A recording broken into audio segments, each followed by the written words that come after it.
Rail travel is one of the world's most popular forms of urban public transport. And right here in the heart of Perth is the latest state-of-the-art achievement. This is the beginning of the long-awaited Perth to Mandurah Railway. Welcome to Perth Underground, the first stop in the city's new underground rail system, a project which is heralded as a world-class engineering achievement. This concourse level starts under the Horseshoe Bridge and is linked directly with the existing Perth station. And with the start of the new Mandurah Line, is expected to see more than 40,000 boardings a day.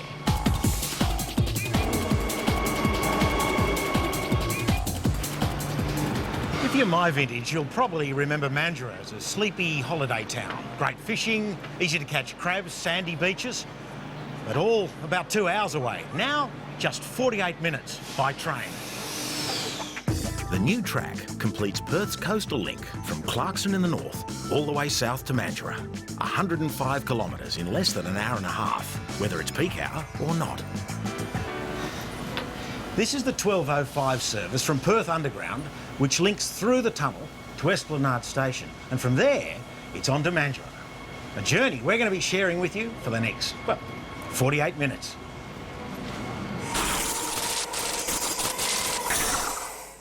The management of the Mandurah Line project has been an incredible balancing act, with hundreds of hours being spent on the planning, even before the first drop of concrete was poured.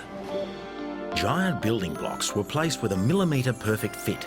A new bridge was pushed across the Swan River, millions of tonnes of earth shifted, thousands of plants saved and replanted, 2 tunnels dug under Perth, and more than 200,000 sleepers and 144 kilometres of railway line were laid. All in all, an engineering feat of great magnitude and a success story for the many thousands of workers who contributed. A major achievement for everybody involved. This is doubling the size of the urban rail network in Perth in one fell swoop. 72 kilometres of railway from Mandurah in the south into the city of Perth, ending with 2 underground stations which basically transform the entire way that people move in and out of the city and go to work and go home from work. Thousands of cars off the road every day, all of the beneficial environmental impacts that go with that. An asset that will provide safe travelling conditions for the city of Perth, the people of the city of Perth, the people of Western Australia, international visitors who come here. There has never been a civil engineering project like this one for public transport in Western Australia before. It is something that will dramatically improve our city and our state, and everybody involved should be congratulated. Worldwide, the planning for passenger rail is based around bringing the rail to the commuters. So if you live in a high-density area, there's a good chance that a train is going to pass pretty close by. However, Perth faces a few challenges compared to your typical urban city sprawl. We have about 1.3 million people, but they are widely spread to the point where our city's population density is close to the lowest in the world. Only 3 other cities worldwide have a higher vehicle ownership per person, and our love affair with the motor vehicle continues, with more than 90% of all private trips made by car. The solution? An integrated transport system to bring the passengers to the track. The result? A rail spine running the length of the coastal corridor, linking the north to the south, with feeder buses networking the suburbs to the station. These services complement the Fremantle, Midland and Armidale lines and connect with existing suburban bus routes, including the free CAT bus service in the city. If you choose to drive, this is also an easy option, with the majority of stations having large park and ride car parks, as well as passenger drop-off zones. The best way to travel and save money is with the Smart Rider. The 105-kilometre journey from Clarkson to Mandurah will cost you less than $7. But with a concession, again with the Smart Rider, less than $3.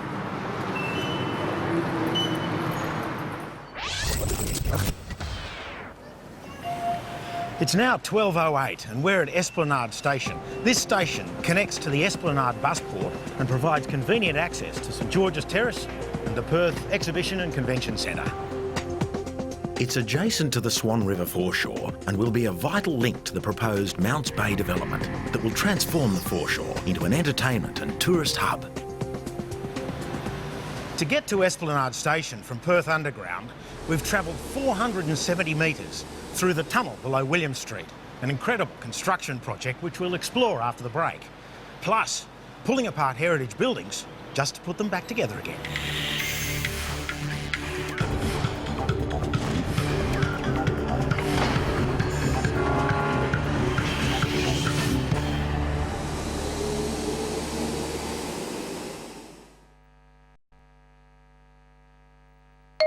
In early 2001 came the decision to run the Mandurah Line from the Narrows Bridge down the centre of the Kwinana Freeway.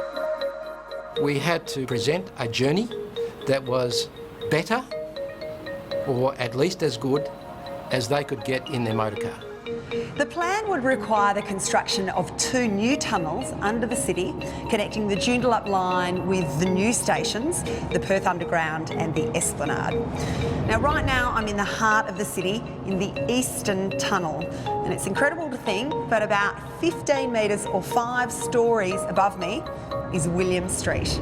Now, in this section of the tunnel, we're very close to the intersection of St George's Terrace, which means the Bank West Tower is about 15 metres that away.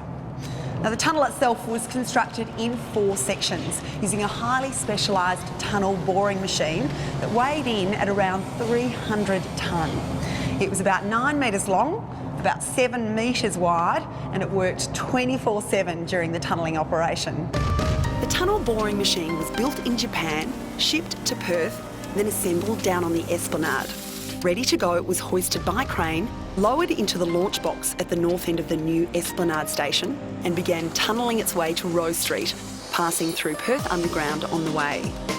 Roughly 7 months later, at the completion of the Eastern Tunnel, the machine was disassembled, carted to the Esplanade, rebuilt, and work began on stage 1 of the Western Tunnel. Working around the clock, the tunnel boring machine averaged about 10 metres per day, with its best day peaking at 20 metres. Keeping the machine on track, so to speak, was a pressurised balancing act. At the rear of the tunnel boring machine are 2 hydraulic rams, which are controlled by an onboard computer. These rams push off the completed tunnel to keep the machine tunnelling at the correct level. If it's heading too low, then the rams at the bottom of the shield extend more than those at the top, pointing the nose of the tunnel boring machine up. The result? A complete success. Well, as you would expect, building a new railway through the middle of the city introduces a lot of challenges, and in fact the engineering complexity of this project would rank amongst the most difficult jobs certainly done in Western Australia and arguably in Australia. The exercise was performed very successfully with virtually no ground movement and virtually no damage at all, so we can rest easy at the end of the day. As for the success of the machine, well, it can be highlighted using these 2 50-cent pieces. If you take the 2 coins and stand them on their edge together, they measure about 5 mil across, and that is the distance the gigantic boring machine was off target. And that 5 mil, in engineering speak, is considered well within design tolerances. As for the rest of us, well, a machine that digs through nearly 1.5 kilometres of dirt, leaving a 744 metre twin bored tunnel in its wake, well, I think that's just darned impressive.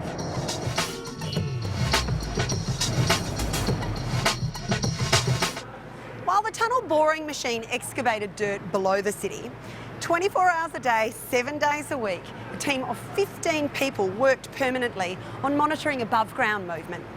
The team used a range of high-tech equipment to track more than 4,500 monitoring points designed to detect even the smallest movement. After tunnelling under these buildings on William Street, only 2 millimetres of movement was detected, though there were a few hair-raising moments. The monitoring crew were hunched over their computers. All of a sudden, all the instruments in all of the buildings went up by about 0.4 of a millimetre, down by 0.4, up by 0.4, down by 0.4 of a millimetre, and after about 20 minutes came back to where they were beforehand.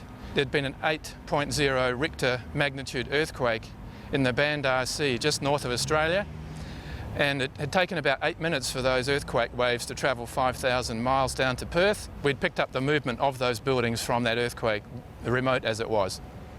On the surface, work was complicated by the presence of several heritage-listed buildings on both Wellington and William Streets. The facade of the Mitchell building was cut into 9 pieces and trucked off-site for storage. In time, the facade will be re-erected as part of the 140 William Street redevelopment project. The old Wellington building, the first building in Perth to have a mechanical lift, had to be put on piles and a concrete reinforced floor put in.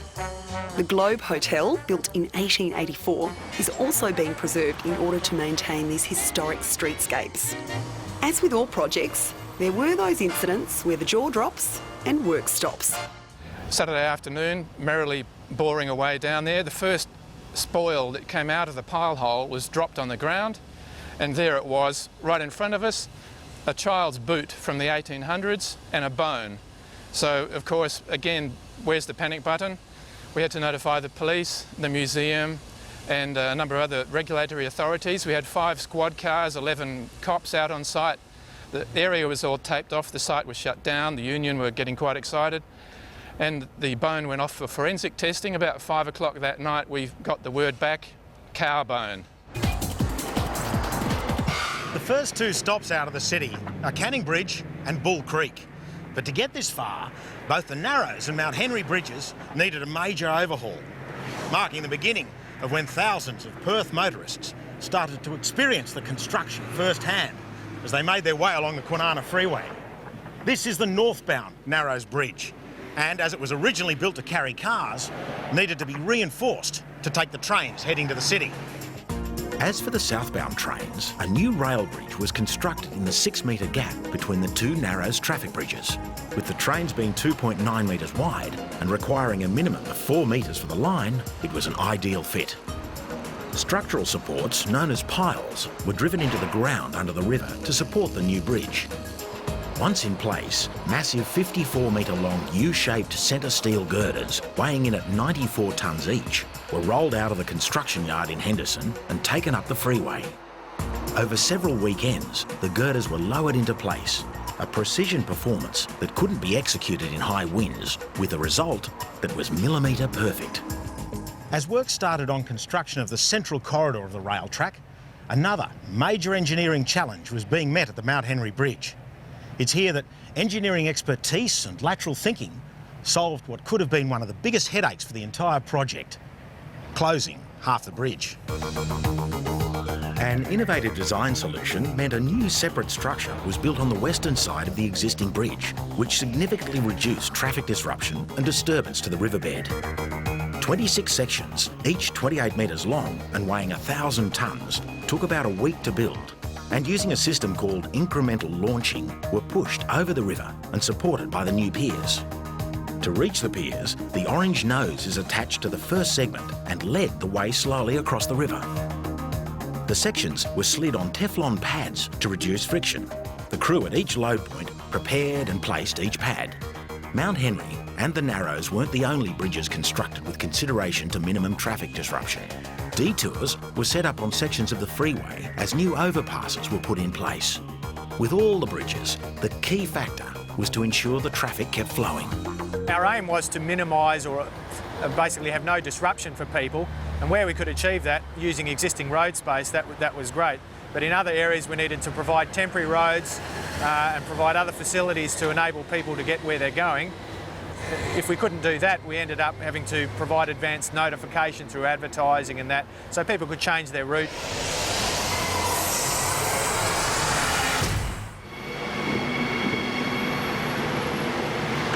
Canning Bridge Station, just 6 minutes down the track from the city, and in peak periods, trains will be running every 10 minutes.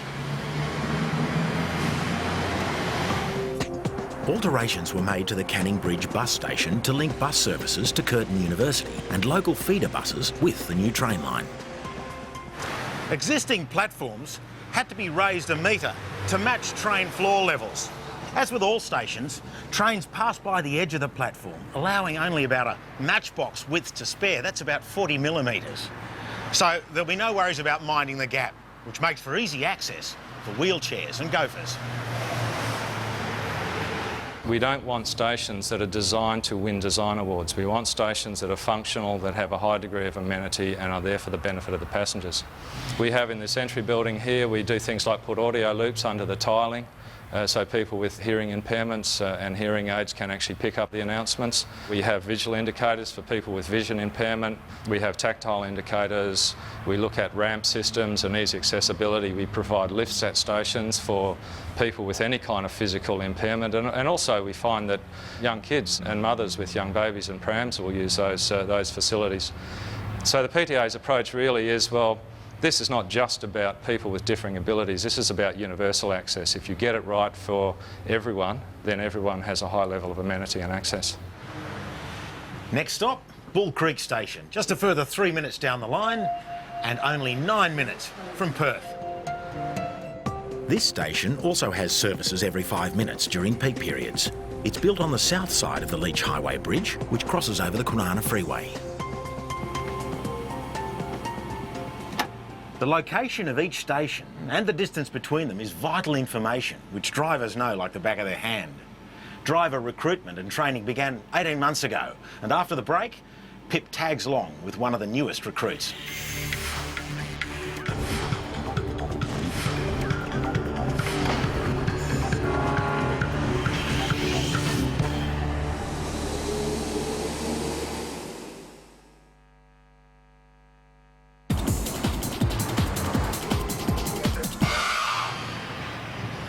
Already a big success with bus, park and ride patrons, Murdoch Station is approximately 11 minutes from Perth, offering services in peak periods about every 5 minutes.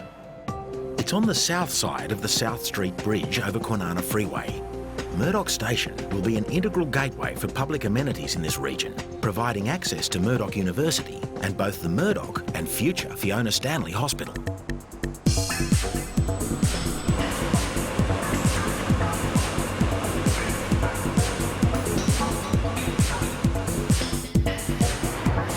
"31 new B-Series 3-car trains have been acquired for the expanded urban rail network, some of which have been in operation on the Joondalup line since 2004.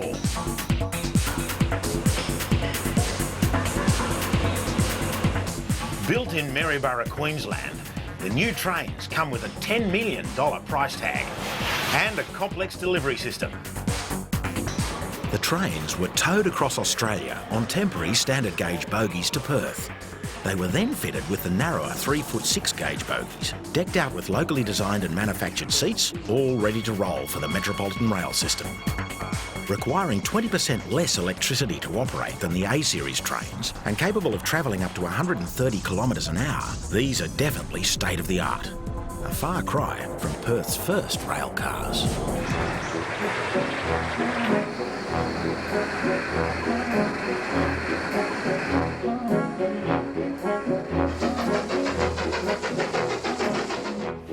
In 1881, when horse-drawn buses and push bikes on mainly unpaved roads was the fastest way to get around, the steam train was introduced, linking Fremantle, Perth and Guildford. This little loco here was the first one to operate on the line. Unless you're nearly 50 years old, you're unlikely to remember the last of the steam passenger trains. This big locomotive here was the main motive power along the line when diesels finally took over in 1968. So, Jeff, this museum contains just about every type of rolling stock that was used on the railway. Yes, Scott, we've got a good collection. Most of the operators have donated us what they operated, and we preserve it as best we can here in this location. We're in a historic car. What was train travel like in those days? I would guess it was pretty slow and fairly bumpy because tracks were built to very cheap, light standards, and as you can see, we're sitting on hard wooden benches. This was second class. I think the first class passengers got the benefit of an upholstered bench. And let's just say in 1880 a railway line was built down to Mandurah. How long would have this little train taken to get there? Well, gee, it would have been slow. It would have been pleasant through bush because there wasn't much settlement then, but probably about 2 hours of a fairly slow and bumpy journey, I would guess, in the days.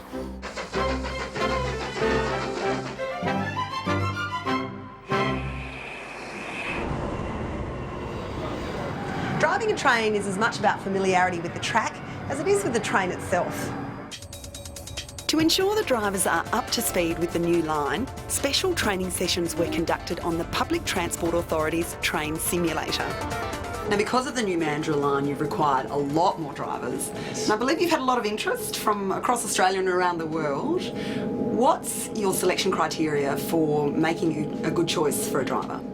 They've got to have very good customer service skills. We're in a customer service orientated business, of course. They need to have a good level of numeracy and literacy and very good communication skills. They need to be able to talk clearly, precisely, because of radio communications in a safety critical environment such as a railway. 100 drivers have been recruited to handle just over 230 additional services that will operate each week when the Mandurah Line is opened. Driver training courses run for 22 weeks, 9 in the classroom at Claysbrook and then 13 weeks out on the track with a driver trainer. To be able to cope with the requirements of the job, the new recruits are put through their paces with an intense recruitment program followed by the rigorous training schedule. Due to the nature of the job, there is a great deal of psychological and psychometric screening to see how recruits react under pressure. James is now 4 weeks from completing his driver training course, and I hear he's going to pass with flying colours. Congratulations, James, that's great news. Hey, thanks, Pip. Has learning to drive a train been as exciting as you expected? Absolutely, and I thoroughly recommend it.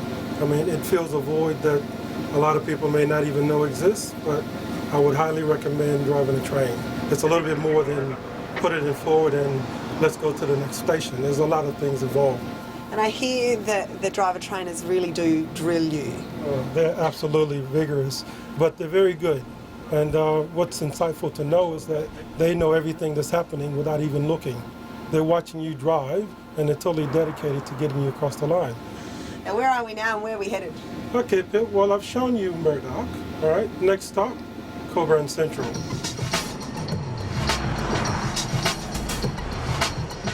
Coburn Central Station is expected to be the busiest suburban station on the Mandurah Line, with more than 5,500 people boarding trains here every day.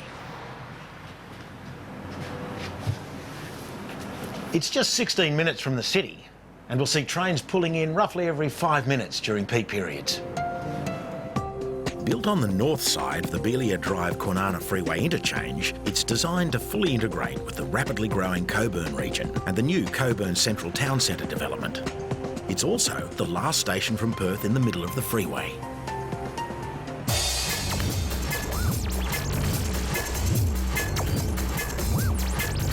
From what will be the busiest station south to peak hour in the north.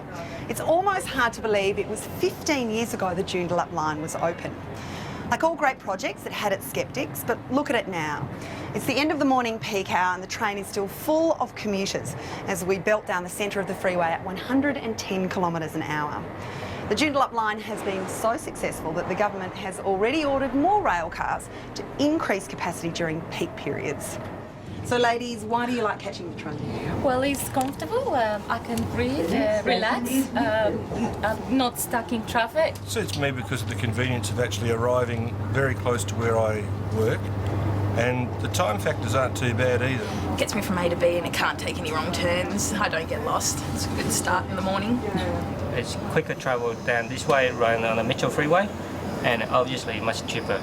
It's hassle-free for me. I live 10 minutes from the car park and I just catch the train to the city. I think that having the train station, the parking close to where I live is fantastic, and also I cannot drive in. It takes me 45, 50 minutes to get in the morning. It just cuts out my day completely. The new B-Series trains will be running from both the Joondalup lines and the Mandurah line. These new trains are highly energy efficient, having what's called regenerative braking. This means the trains actually put electrical power back into the supply network during braking, rather than just dissipating the braking energy as heat, as with older style electric brakes. The generated power, which is approximately 20% of the power consumed, is fed back into the Western Power grid. There are, of course, risks associated with an electric railway. With this in mind, more than 45,000 school children have been targeted with a safety awareness program. After the break, we'll meet some of these kids and find out more about the awareness program. Don't get zapped.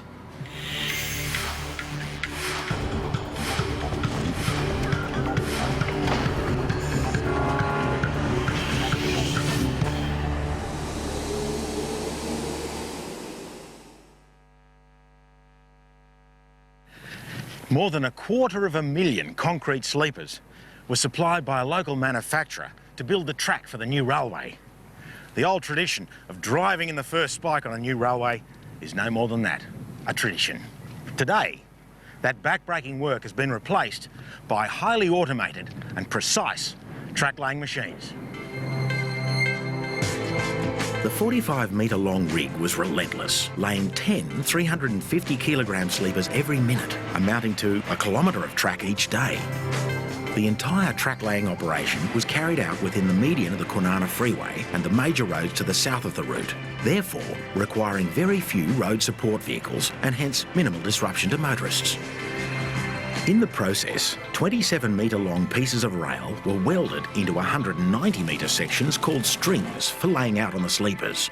The long sections eliminate the clickety-clack of years past when the trains travel the expansion gaps in the old rail. Working on a weekly rotation, the track layer would progress along one line, then move to the other to lay the parallel section of railway.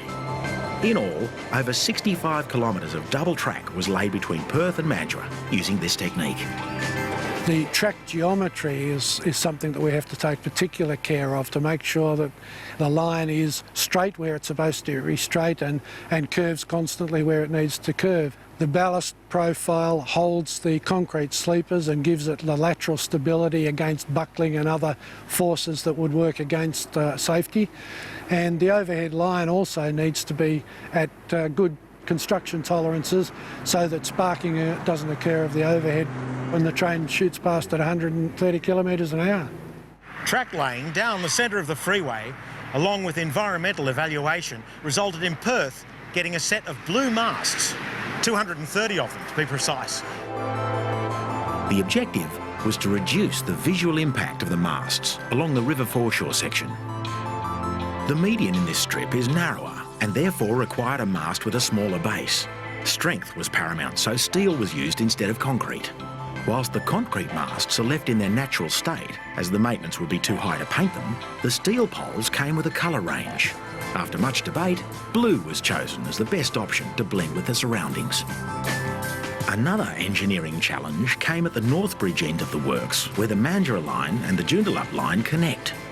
While it involved the construction of a tunnel connecting it to the Perth Underground platforms, above the ground, earthworks and track laying had to be done while trains continued operating on the Joondalup and Fremantle lines. In the tunnel, the track laying was done on slab track, where the bottom of the tunnel is squared and the track attached to the concrete. A thick rubber pad is placed between the rail and the concrete and acts as a shock absorber. Joining the strings of rail is also quite different. A contained explosion and intense fire literally melts them together. With track laying completed, it was time to add the punch. Overhead power lines to carry the electricity to power the trains. The lines carry 25,000 volts of electricity, which is 100 times stronger than the domestic electricity supply.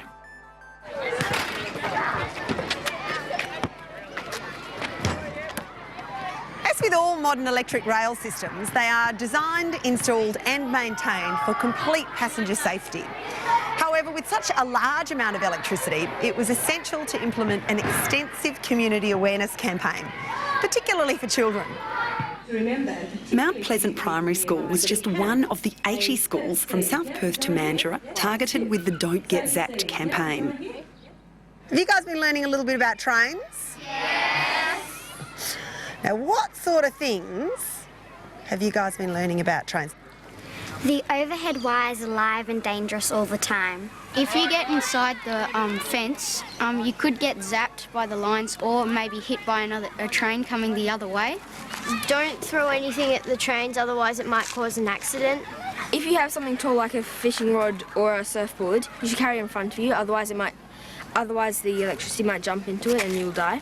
Don't jump on top of the trains, otherwise you can get zapped. The electricity can jump from the wire to something else, maybe you, if you get too close. It uses 25,000 volts and that could kill you. You should never take a shortcut. You should always cross at the paths where you're supposed to, otherwise if you don't cross it could be really dangerous. Scissors around the trains are there for a reason, so if you see a hole in a fence you should never climb through it because there's always a chance of getting zapped or hit by a train. Stay safe and don't get zapped! About 11 kilometres down the track from Cockburn Central, the line heads towards the coast and hooks up to Thomas Road, which leads into Kwinana Station.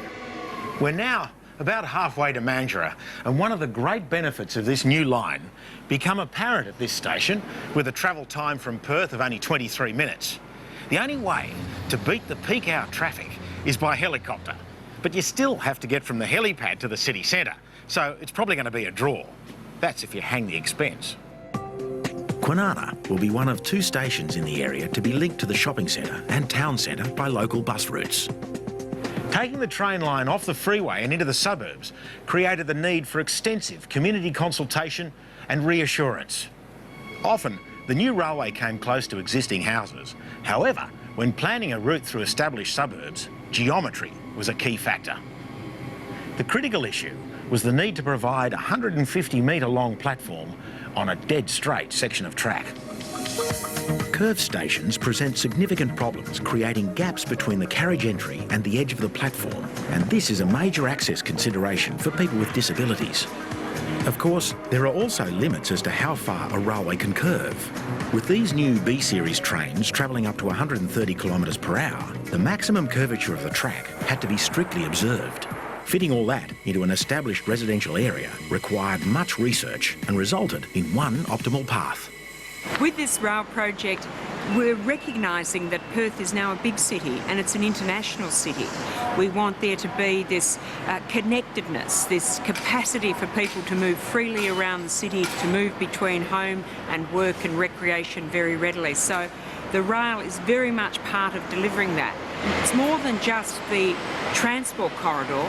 We've worked very hard to make sure that every station is in fact a hub of activity, that it's either a village centre or a major regional centre, that it is also an anchor for an activity corridor.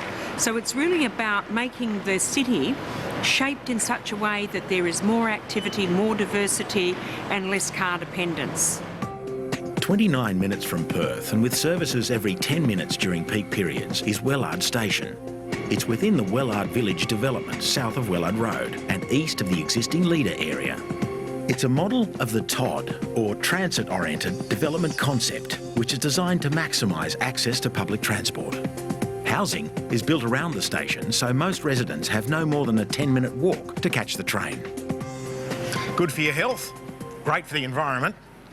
A very important issue, well researched before any railway construction began, and one we'll explore further after the break.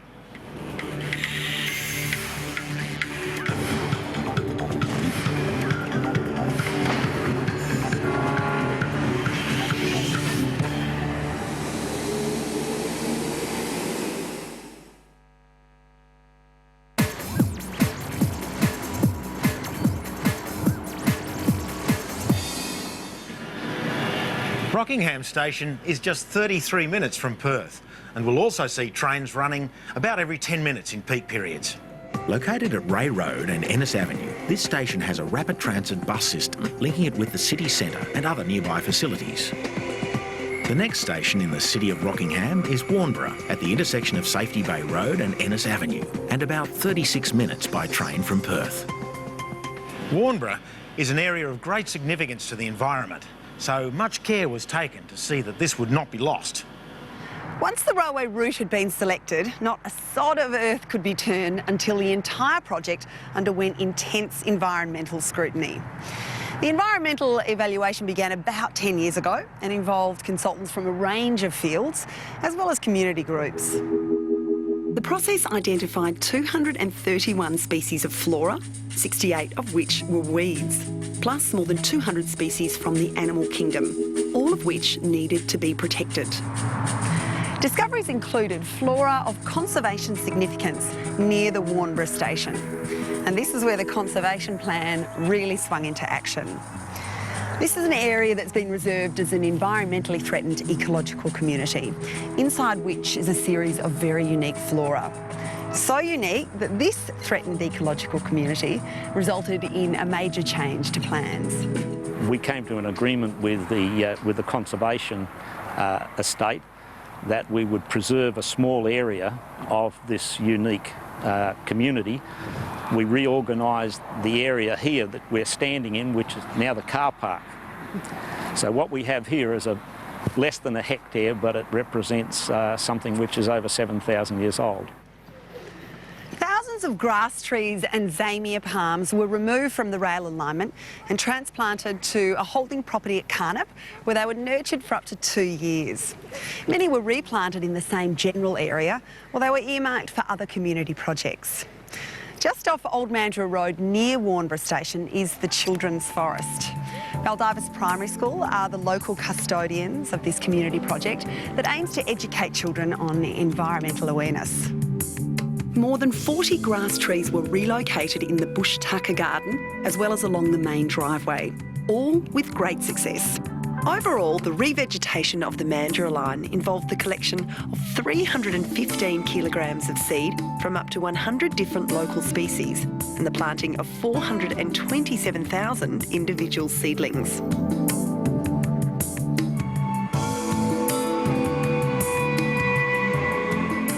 We've just left Warnborough Station, heading to Mandurah Station, nearly 12 minutes further down the line. We're travelling at nearly 130 clicks now. And I must say, it's very smooth. Not just the travelling, also the safety. The steel rails on which the train runs are actually twice as strong as was required. There are sensors the length of the track. If a driver goes more than the speed limit, the train is automatically slowed. Miss a red signal and the brakes are automatically applied, stopping the train. The rail network has world-class passenger security and safety systems. Top of the list is the closed-circuit television at the stations and platforms, which is monitored around the clock. And there are also emergency buttons on the platforms to connect you to the central monitoring room.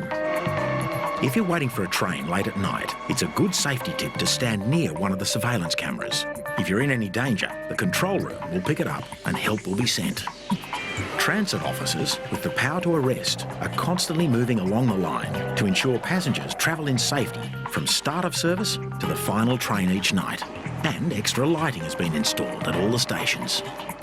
Managing the day-to-day running of the railway is an intense and demanding task.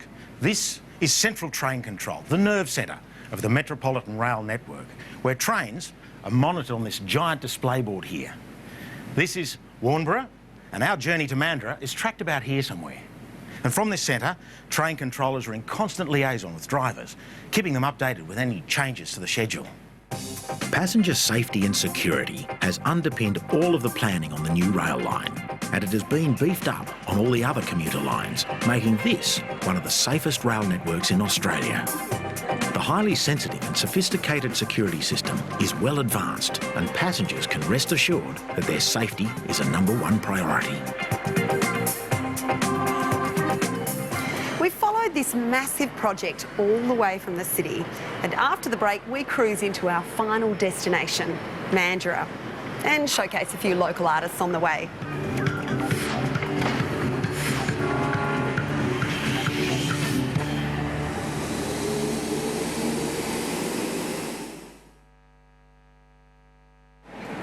From Perth to Mandurah, each station features a unique display of sculptures and designs by local artists.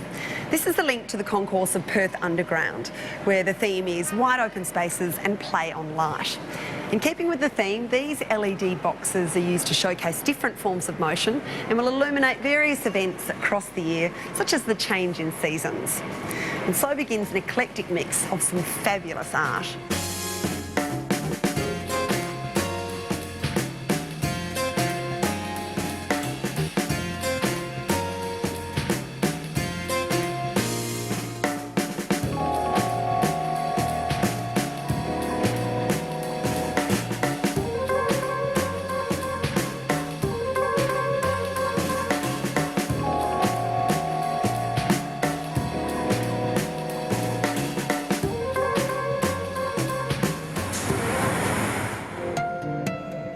Obviously, at the end of the line and just 48 minutes from Perth is Mandurah Station.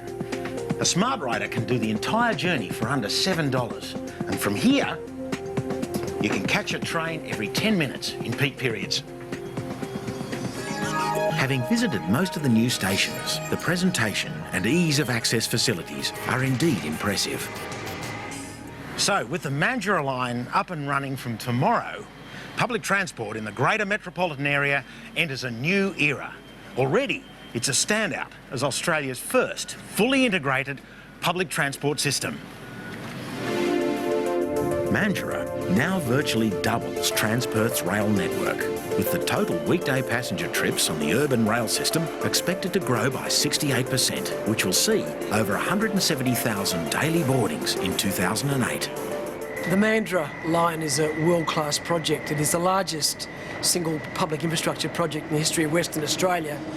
And if you look at the nature, the size, the complexity, we think it's very special. I've been on the project for over 9 years, and some of my colleagues have been on the project for many years more, and they've actually seen the project move from early planning through to the design, now through to construction, and now finally operation. So for them, it's a very, very special project. And a special thank you to the more than 7,000 workers that have been involved in this project over the years. They range in all disciplines, from tradespeople to construction workers to professionals. And I think the wonderful part about this is that when we're all dead and gone, this project in 100 years' time will still be servicing the people of Perth in a sustainable way. Thanks, Brian. Travelling from Mandurah Station to the boardwalk is easy. Just grab the free Foreshore Express bus service, and in 6 minutes, you can be enjoying the treat of your life. Oh, a couple of ice creams, chocolate and vanilla. Thank you. There's a lot more hustle and bustle to Mandurah than the days of the sleepy holiday town. But it's still a great place to catch that laid-back holiday atmosphere. Oh, thanks, Scotty. Yum. Excellent. It's not a bad old spot, Mandurah, is it? Isn't it beautiful? It's got everything. It's got waterways, beaches, lifestyle, ice Great cream. ice cream. And now it's quick and easy to get here thanks to the train. Yeah, and easy trip home. It was fun. Let's do it again.